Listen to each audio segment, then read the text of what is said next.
If you want to save on mobile data on your iPhone, the cellular data, for example, now I disabled the Wi-Fi and I'm on 5G. And if I want to make sure that the mobile data is not used for things that are not really necessary, for example, if you want to disable the iCloud backup, a way to reduce mobile data usage is to disable the iCloud backup through mobile data through cellular. So I show you now in the settings.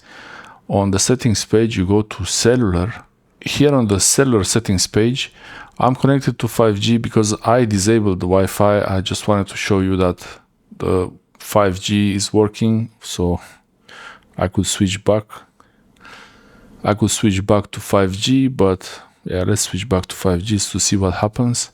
And you have the cellular settings page. You can disable cellular data completely like this, but most of the time you want to have mobile data and Wi-Fi enabled. So I will also enable the Wi-Fi, and now the iPhone is connected to the Wi-Fi because it's the best option for now. You scroll all the way, you have lots of options here. You can see the mobile data usage, and you also have these options here. To save the cellular data usage, I would say disable Wi-Fi assist, disable iCloud drive, disable iCloud backup.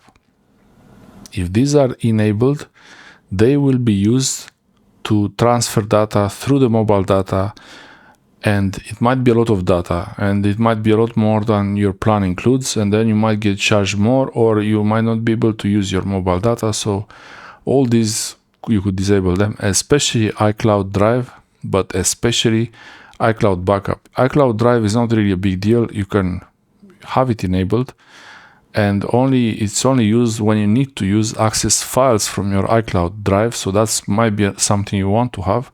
But iCloud backups are going to take a lot of bandwidth from your mobile service, from your cellular data provider plan.